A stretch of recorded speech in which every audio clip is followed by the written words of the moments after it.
வணக்கம். எட்டி டாக்ஸில் என்ன செய்தியை பார்க்க போகிறோன்னு கேட்டிங்கன்னா, நிம்மதி நிம்மதி நிம்மதி, அதிமுகவினருக்கு நிம்மதி. அதிரடியாக களம் இறங்கிய போர்வாள்கள். யார் அந்த போர்வாள்கள் என்று நீங்கள் எதிர்பார்க்கலாம். அதிமுகவுக்கு என்ன நிம்மதி அப்படின்னு கேட்கலாம். அதை பற்றி விரிவாக பார்க்கலாம். ஆனால் அதற்கு முன்பாக இந்த வீடியோவை பார்த்துட்டு வாங்க. பதவி வரும்போது பணிவு வர வேண்டும், துணிவு வர வேண்டும். போலாம் தலைவர் சொன்னதுடா. நீ என்ன யோக்கியனா? பரம யோக்கியனா நீ விஜய்? நான் கேட்கிறேன், விஜய் கை நீட்டி பேசுகிறேன். நீயே ஒரு களவாணி, அடுத்தவன களவாணி சொல்ல போறது என்ன யோக்கியம் இருக்கு? என்னப்பா செல்லூர் ராஜு அவர்கள் நம்ம விஜய் அவர்களை சும்மா கிழின்னு கிழிக்கிறாரு அப்படின்னு சொல்லிட்டு நீங்க நினைக்கலாம். ஆமாங்க, நேற்று அண்ணா தொழிற்சங்க கூட்டம் மதுரையில் நடந்தது.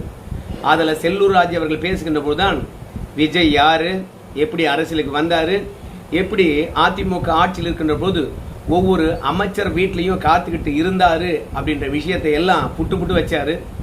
அவரு நம்ம வாசல்ல காத்திருந்ததெல்லாம் விட்டுட்டு நம்ம ஆளுங்க போய் அவர் வீட்டு கேட்டுக்கு முன்னாடி காத்திருந்தது அதிமுகவை அடகு வைக்கல, அவனுடைய தன்மானத்தை அடகு வச்சுட்டாங்க அப்படின்னு ரொம்பவே காட்டமாக பேசினார். இது செல்லூர் ராஜு அவர்கள் பேசினது. ஆனா நம்முடைய ஆர்பி உதயகுமார் அவர்கள் பேசின விஷயத்தை நீங்க கேட்டீங்களா? அது இன்னும் ராவா இருக்குது, ரொம்ப ஆவேசமா இருக்குது. அதை கொஞ்சம் கேட்டு வாங்க. கொரோனா வந்துச்சு, அப்ப இந்த ஜோசப் விஜய் எங்க போனா? வெள்ளம் வந்துச்சு, அப்ப எங்க போனா? எங்க போனா? வீட்டுல தான் இருந்தான். யாருக்கு தெரியும் எங்க இருந்தான்?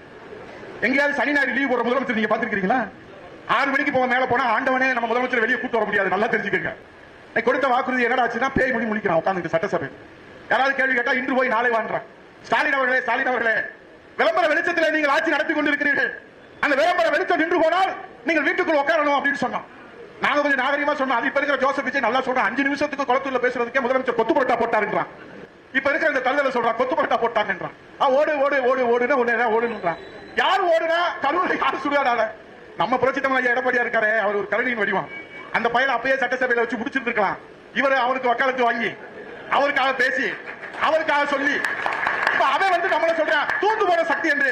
ஜோசப் விஜய் அவர்களே சவால் விட்டு சொல்லுகிறேன், தூந்து போன சக்தி என்று சொல்லுகிற ஜோசப் விஜய் அவர்களே, உனக்கு தில் இருந்தால் திராணி இருந்தால் அண்ணா திமுக தூந்து போன சக்தி என்று பெயரை சொல்லி சொல்லுகிற அந்த தைரியம் இந்த முதலமைச்சர் ஜோசப் விஜய்க்கு இருக்கிறதா? சொல்ல மாட்டான். ஏன்னா அண்ணா திமுக வந்து ஆட்டை போட்டுட்டு இருக்கான். கூட்டு களவாணி என்று சொல்றான். எந்த களவாணி சொல்றான்? ஜோசப் விஜய் சொல்றான்.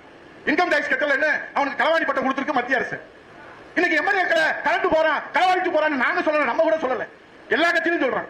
செல்லூர் ராஜு மிஞ்சுகின்ற அளவுக்கு ஆர்பி உதயகுமார் அவர்கள் ஒரு நிமிஷத்தை தாண்டியும் ரொம்ப ஆவேசமா பேசியிருப்பார். அதாவது நம்முடைய செல்லூர் ராஜு அவர்கள் வந்து தொண்டர்களையும் அங்கிருந்த நிர்வாகிகிட்டையும் பேசுகின்ற போது ஒரு வார்த்தையை கேட்பார். ஏயா, நம்ம கிட்ட ஒரு ஐடி விங்ஸ் இருந்தது, கொஞ்சம் மோப்பம் பிடிக்க கூடாது. நாமெல்லாம் வந்து ஒரு 40 வயதுக்கு மேல இருக்காங்கல்ல, அவங்கெல்லாம் வந்து சோசியல் மீடியா பெருசா பார்க்க மாட்டாங்க. அவங்கள குறி வச்சு ஒவ்வொரு வீடா போய் கதவு தட்டணும். ஆனா தமிழ்நாட்டில் 8.5 கோடி பேர் இருக்கிறாங்க. எல்லார் வீட்டுக்கும் போக முடியாதுன்னு நினைச்ச நம்முடைய விஜய் அவர்கள் சோசியல் மீடியாவை பயன்படுத்தி இருக்கின்றார். எல்லார் கையிலும் ஆண்ட்ராய்டு போன் இருக்குது.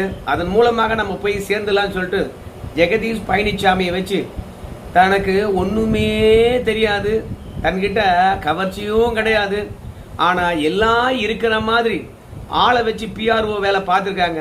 ஆனா நம்ம புரட்சி தலைவர் எம்ஜிஆர் இடத்துல இல்லாத வசீகரமா, புரட்சி தலைவர் அம்மா கிட்ட இல்லாத வசீகரமா, நம்ம எம்ஜிஆரையும் நம்ம அம்மாவையும் பார்த்துட்டே இருக்கலாம். ஆனா இவங்கிட்ட என்னடா இருக்குது அப்படின்னு சொல்லிட்டு இவனையே கொண்டு சேர்த்து வெற்றி பெற்று இருக்கின்றார்கள் என்றால் நம்ம நலத்திட்டங்களை செஞ்சிருக்கோம். நம்முடைய ஆளுமைகள் எப்பேற்பட்டவர்கள் என்று தெரியும். எதிர்கட்சிக்காரனுக்கே ஈர்ப்புடைய ஆளுமைகளாக நம்ம ஆளுமைகள் இருக்கின்றார்கள். அதனால தானே இந்த விஜயே வந்து புரட்சி தலைவர் அம்மான்றான், பிரச்சாரத்துல புரட்சி தலைவர் எம்ஜிஆருங்கிறான். அதனால அவனுக்கே எம்ஜிஆரும் ஜெயலலிதாவும் வாக்கு வாங்கி தருகின்ற போது சமூக வலைதளத்துல நம்ம ஆளுங்களை சமூக வலைதளம் மூலமாக எல்லார்கிட்டையும் குழந்தைகிட்டலாம் கொண்டு போய் சேர்த்துருந்தா எவ்வளோ வாக்கு வாங்கியிருக்கலாமாடா, விட்டுட்டுமே அப்படின்னு சொல்லிட்டு ஆதங்கப்பட்டாரு. விஜய எந்த அளவுக்கு இறங்கி விமர்சனம் பண்ண முடியுமோ அந்த அளவுக்கு நம்முடைய செல்லூர் ராஜு அவர்களும் ஆர்பி உதயகுமார் அவர்களும் வச்சு செஞ்சாங்க. நேர்மையின் சிகரமாக காட்டிக்கொள்ளுகின்ற விஜயோடைய பிம்பத்தை உடைச்சி எரிஞ்சாங்க. இதெல்லாம் அதிமுகவுக்கு ஒரு நிம்மதி. ஏன் தெரியுமா? விஜய் அவர்களை பொறுத்த வரைக்கும் அதிமுகவை பார்த்து தீர்ந்து போன சக்தி, அவ்வளவுதான் முடிஞ்சு போச்சு அப்படின்னு சொல்லுகின்ற போது ஒவ்வொரு அதிமுக தொண்டனும் எப்பா விஜய்க்கு யாராவது பதிலடி கொடுக்க மாட்டாங்களா? திமுக காரன் ஆவேசமா பேசுறான், கைது வரைக்கும் போது. ஆனா அதிமுக இருக்கக்கூடிய ஒருத்தர் கூட வாய் திறக்க மாட்டாங்களாப்பா. ஏதாவது விஜய் அவர்கள் விமர்சனம் வச்சா கூட அப்படியே கடந்து போறாங்க. ஐடி விங்ஸ் மட்டும்தான் எக்ஸ்தலத்திலும் சரி, இன்ஸ்டாகிராம், ஃபேஸ்புக், வாட்ஸ்அப், யூடியூப் இதுல வந்து கருத்து தெரிவிக்கின்றார்கள். ஆனா களத்தில் இருக்கக்கூடிய அரசியல் ஆளுமைகள் கம்முனே இருக்கிறாங்களாப்பா. ஏன்பா அதிமுக வந்து அணி அணியாக வேறு கட்சிக்கு போயிட்டு இருக்காங்கப்பா. ஆனா அந்த கட்சிக்கு பொதுச் செயலாளர் இருக்கக்கூடிய எடப்பாடி பழனிசாமி அது தொடர்பாக வாயே திறக்க மாட்டாரப்பா. போறவனையும் தடுத்து நிறுத்த மாட்டாரப்பா. கணத்துல கல் போட்ட மாதிரி அமைதியா இருக்கிறாப்பா அப்படின்னு எல்லாமே ஆதங்கப்பட்டார்கள். ஆனா செல்லூர் ராஜ் அவர்களும் ஆர்பி உதயகுமார் அவர்களும் விஜய வெளுத்து விட்ட பிறகு எப்பா இப்ப தாண்டா நிம்மதியா இருக்குது, வாய் இருக்குது என்பதனால எதை வேணாலும் பேசிட்டு போலாமா, என்கிட்ட ஆள் இல்லையா, களத்துல இறங்கணும்னா கண்டம் பண்றவன் கண்டம் அப்படின்ற ரேஞ்சுக்கு ஆர்பி உதயகுமாரும் செல்லூர் ராஜ் அவர்களும் களத்தில் இறங்கி சும்மா காட்டுனது இன்னைக்கு அதிமுக ஐடி விங்ஸ் மூலமாக தமிழகம் முழுவதும் இருக்கக்கூடிய அதிமுக தொண்டர்கிட்டையும் நிர்வாகிகிட்டையும் கொண்டு போய் சேர்த்தாங்க. களம் இறங்கி விட்டதோ சிங்கம் அப்படின்னு சொல்லுகின்ற அளவுக்கு இனிமே விஜய்க்கு எதிராக தரமான பதிலடியா எதிர்பார்க்கலாம் என்று அதிமுக தொண்டர்கள் நிம்மதி பெருமூச்சு அடைந்திருக்கின்றார்கள். நம்முடைய எடப்பாடி பழனிசாமி அமைதியா இருக்கலாம், ஆலோசனை நடத்தலாம். ஆனால் போர்வாள்கள் களத்துல இறங்கிட்டாங்க. திமுகவில் இருக்கக்கூடிய ஸ்டாலினும் உதயநிதி ஸ்டாலினும் அமைதியா தான் இருக்காங்க. ஆனால் இரண்டாம் கட்ட தலைவர்கள் விஜய வச்சு செய்யறாங்க. திமுகவுக்கு சலித்தது அதிமுகவா? திமுக பேசும்போது அதிமுக ஏன் பேசாம அமைதியா இருக்கிறது? திமுக காரனாவது வந்து போன 5 ஆண்டு காலம் ஆட்சியில் இருந்தான், அவனாவது வழக்குக்கு பயந்துகிட்டு அமைதியா இருக்கலாம். ஆனா நாம ஏன் வந்து பயப்படணும்? நாம் என்ன ஆட்சியில இருந்தோம், அதிகாரத்தில் இருந்தோம். அதனால தமிழக வெற்றி கழகத்துடைய எல்லா தவறுகளையும் சுட்டி காட்டலாம். ஏன் அதிமுக இருக்கிறவங்க களமே இறங்கல? ஏயா முன்னாள் அமைச்சர்கள் என்னையா பண்ணிட்டு இருக்கீங்க அப்படின்னு அதிமுக தொண்டன் கேட்காம கேட்டிருந்தான். ஆனா அண்ணா தொழிற்சங்க ஆலோசனை கூட்டத்தில் ஆர்பி உதயகுமாரும் செல்லூர் ராஜ் அவர்களும் ஒரு புடி பிடித்தது அதிமுக தொண்டர்களுக்கு நிம்மதியா இருக்குது. இனிமே பேச ஆரம்பிச்சிட்டாங்கல்ல, அடுத்தடுத்த தலைகள் வந்து விஜய்க்கு எதிராக களம் இறங்குவார்கள். இதுல ஒருபடி தனபால் அவர்கள் வந்து அதிமுக எம்பி நேற்று ஆலோசனை கூட்டத்தில் பேசியிருக்கின்றார். இந்த ஆட்சி 6 மாதத்துக்குள்ளாக கலைஞ்சிடும், கவலைப்படாதீங்க. 6 மாதத்துக்கு பிறகு நம்பிக்கையில்லா தீர்மானம் கொண்டு வர போறோம். அந்த நம்பிக்கையில்லா தீர்மானத்தில் இந்த ஆட்சி ஜெயிக்குதான்னு பார்க்கலாம். அது வரைக்கும் இடைத்தேர்தலானது நடக்காது. இடைத்தேர்தல் நடந்தாத்தானே இந்த ஆட்சிக்கு அதிக பெரும்பான்மை கிடைக்கும். அதனால நிச்சயமாக இன்னும் 6 மாதத்தில் இந்த ஆட்சி கலைந்து விடும் அப்படின்னு சொல்லிட்டு அதிமுக தொண்டர்களுக்கு நம்பிக்கை அளிக்கும் விதமாக பேசியிருக்கின்றார். அப்புறம் கேடி ராஜேந்திர பாலாஜி அவர் பேசுகின்ற போது என்ன சொல்றாரு? ஸ்டாலினுக்கு கோபம் வந்தா அவ்வளவுதான், சோழி முடிஞ்சது, கோபம் வரணும் வரும் அப்படின்னு அழுத்தம் திருத்தமாக கேடி ராஜேந்திர பாலாஜி அவர்கள் சொன்னார். இப்படி கேடி ராஜேந்திர பாலாஜி அவர்கள் விமர்சனம் பண்றத நிறைய பேரும் காமெடி டைமா பாக்குறாங்க.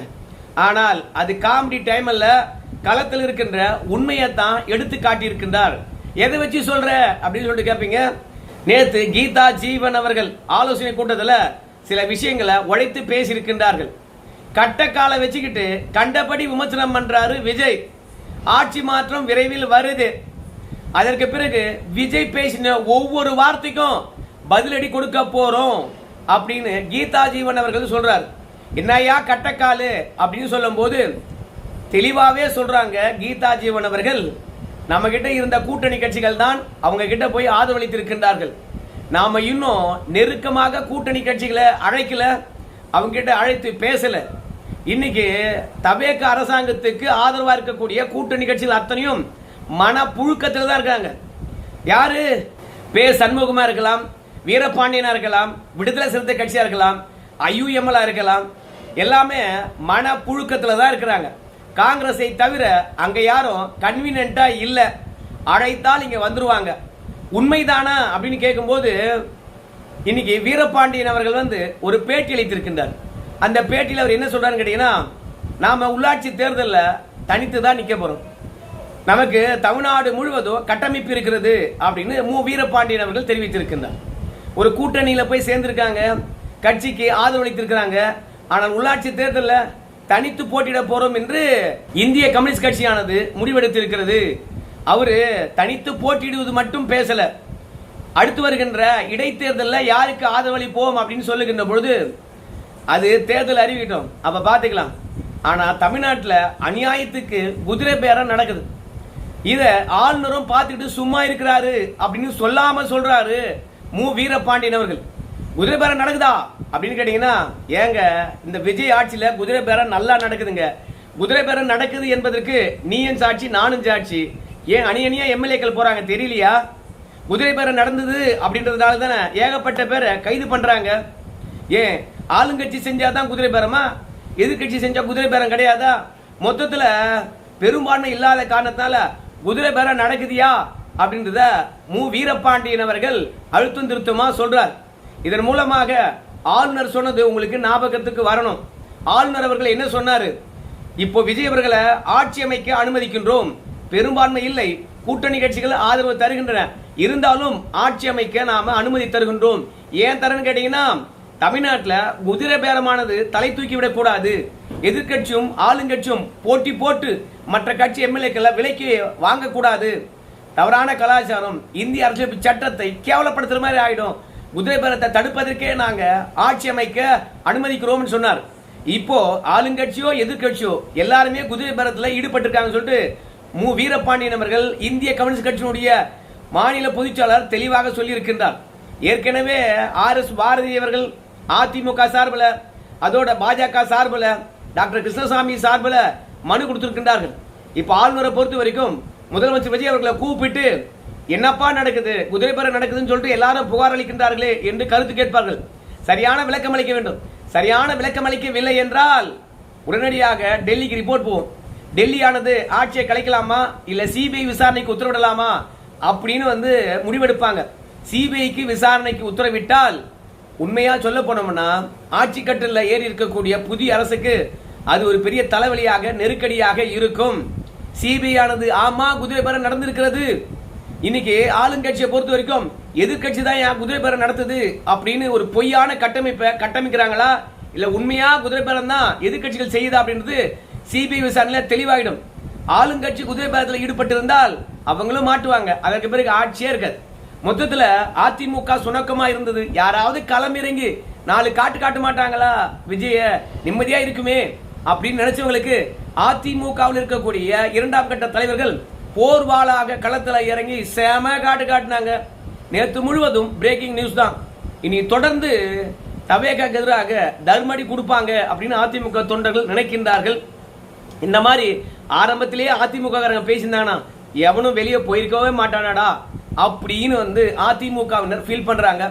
காலம் கடந்தாலும் நல்ல காட்டமான கருத்து அதிமுகவினர் உற்சாகம் அடைந்திருக்கின்றார்கள், நிம்மதி பெருமூச்சு விட்டிருக்கின்றார்கள். விஜய்க்கு எதிராக அதிமுக பயந்துடுச்சோ, சுணக்கம் காட்டுகிறதோ, கட்சி கரைந்து விட்டதோ, நம்ம விஜய் அவர்கள் மொத்த பேரையும் அள்ளி போட்டாரோ, கீழ்மட்டத்தில் கட்டமைப்பு இல்லையோ என்று கவலைப்பட்டுக் கொண்டிருந்தவர்களுக்கு RB உதயகுமார் மற்றும் செல்லூர் ராஜ் அவர்கள் வெளுத்து விட்டது இன்னைக்கு ஒரு நிம்மதியை தந்திருக்கிறது அதிமுகவினருக்கு. இனிமே கீழ்மட்டத்தில் இருக்கக்கூடிய தொண்டர்களும் நிர்வாகிகளும் அடுத்த கட்ட விமர்சனத்தை வைப்பாங்க. இனி அதிமுக வீறு கொண்டு எழும் என்பதுல மாற்று கருத்தே கிடையாது. சோ ஆட்சிக்கும் ஆபத்து தான். கீதா ஜீவன் அவர்கள் சொல்வதை வைத்து பார்க்கும்போது கூட்டணி கட்சிகளும் தேர்தலில் இருந்து செயல்பாடில் இருந்து தனித்து செயல்பட ஆரம்பித்திருக்கின்றார்கள். விஜய் அவர்கள் சரியா ஒருங்கிணைக்கவில்லை என்றால் அப்புறம் கூட்டணி கட்சிகளும் விலகும், இந்த ஆட்சியும் கலைந்து போய்விடும். ஸ்டாலின் கோபப்படுவாரா? இன்னும் 4 நாள் தான் இருக்குது திரும்பி வர்றதுக்கு. வந்த பிறகு என்ன நடவடிக்கைகள் இறங்க போறா என்பதெல்லாம் பொறுத்து பார்க்கலாங்க. இதுவரைக்கும் பார்த்த நண்பர்களுக்கு நன்றிங்க.